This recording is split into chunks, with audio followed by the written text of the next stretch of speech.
فقاتل فی سبیل اللہ، تو اے محبوب اللہ کی راہ میں لڑو، چاہے کوئی آپ کا ساتھ دے یا نہ دے، چاہے آپ اکیلے رہ جائیں، لیکن اللہ کی راہ میں لڑیں۔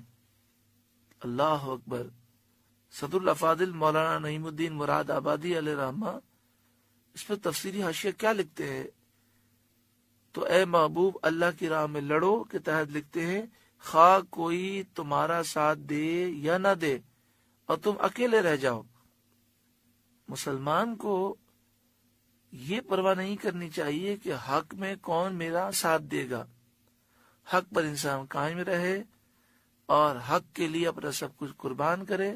لوگ ساتھ دیں تو ٹھیک، نہ دیں تب بھی وہ پریشان نہ ہو، وہ اپنا کام کر لے۔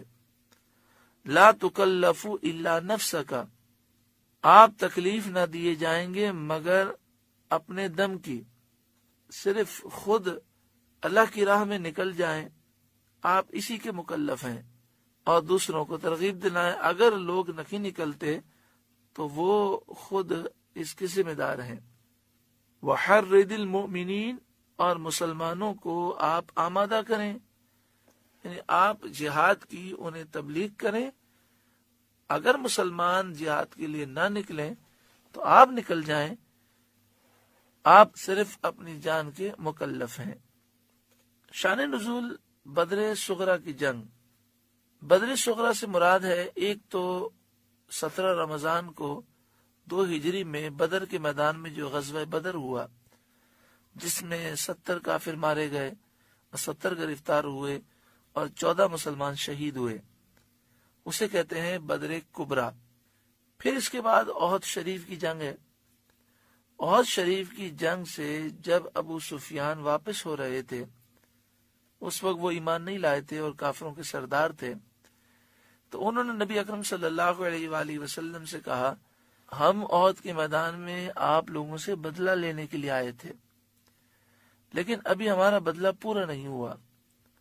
آپ نے ہمارے 70 آدمی مارے تھے اور 70 گرفتار کیے تھے، تو ہم نے آج احد کے میدان میں 70 آدمی آپ کے مار دیے، لیکن ہم کسی کو گرفتار نہیں کر سکے، تو ابھی بدلہ لینا باقی ہے۔ آئندہ سال بدر کے مقام پر ہماری اور آپ کی جنگ ہوگی۔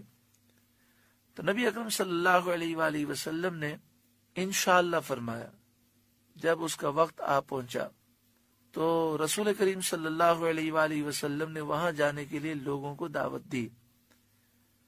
اس وقت ابو سفیان کا ایک جاسوس بھی مدینہ شریف میں آ چکا تھا، اور اس نے لوگوں کو کافروں کی تیاریوں کے بارے میں بہت زیادہ ڈرا دیا، یعنی کافروں کی طاقت کو بہت زیادہ بڑھا چڑھا کر اس نے پیش کیا، جس سے مسلمان پریشان ہو گئے۔ تو بعض مسلمانوں پر اب بدر کے میدان میں جانا گرا ہوا بھاری گزرا، تو اللہ تعالیٰ نے یہ آیت نازل فرمائی اور اپنے حبیب صلی اللہ علیہ وآلہ وسلم کو حکم دیا کہ وہ جہاد نہ چھوڑیں اگرچہ تنہا ہوں، اللہ آپ کا ناصر ہے، اللہ کا وعدہ سچا ہے۔ یہ حکم پا کر رسول کریم صلی اللہ علیہ وآلہ وسلم بدر صغرا کی جنگ کے لیے روانہ ہوئے۔ صرف 70 سوار آپ کے ہمراہ تھے۔ اللہ تعالیٰ نے آپ کو فتح عطا فرمائی۔ جب آپ بدر کے میدان میں پہنچے تو کافروں پر ایسا رعب طاری ہو گیا کہ وہ راستے سے بھاگ گئے، بدر کے میدان میں وہ نہ پہنچ سکے۔ مسلمانوں کے پاس مال تجارت تھا، وہیں بدر کے میدان میں انہوں نے بیچ کر بہت زیادہ نفع کمایا اور بڑی شان و شوقت کے ساتھ وہ واپس ہوئے۔ عسى الله ان يكف باس الذين كفروا، قریب ہے کہ اللہ کافروں کی سختی روک دے۔ چنانچہ ایسا ہی ہوا، مسلمانوں کا یہ چھوٹا سا لشکر کامیاب آیا اور کفار ایسے مروب ہوئے کہ وہ مسلمانوں کے مقابل میدان میں نہ آ سکے۔ اس آیت سے ثابت ہوا کہ سید عالم صلی اللہ علیہ وآلہ وسلم شجاعت میں، بہادری میں سب سے اعلیٰ ہیں۔ آپ کو تنہا کفار کے مقابل تشریف لے جانے کا حکم ہوا اور آپ اس کے لیے آمادہ بھی ہو گئے، اور آپ کی زبان پر یہ کلمات حسبنا اللہ و نعم الوکیل کافروں کے مقابلے میں آپ تشریف لے گئے اور صرف 70 افراد آپ نے اپنے ساتھ رکھے۔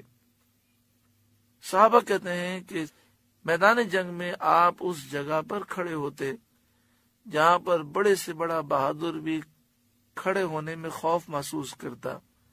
صحابہ کہتے ہیں کہ جو حضور کے برابر میں صحابی کھڑے ہوتے، ہم انہیں سب سے زیادہ بہادر سمجھتے کہ حضور کے برابر میں کھڑا رہنا میدان جنگ میں ایک مشکل ترین امر تھا، کیونکہ حضور میدان جنگ میں جو سب سے مشکل جگہ ہوتی وہاں پر کھڑے ہو کر دشمن کا مقابلہ کرتے۔ واللہ اشد بأسا و اشد تنکیلا، اور اللہ کی آنچ سب سے سخت تر ہے اور اس کا عذاب سب سے کررا ہے، یعنی اللہ رب العالمین کا عذاب بہت سخت ہے، اس کی پکڑ بہت سخت ہے، کفار اللہ کے عذاب سے اور اس کی پکڑ سے بچ نہ سکیں گے۔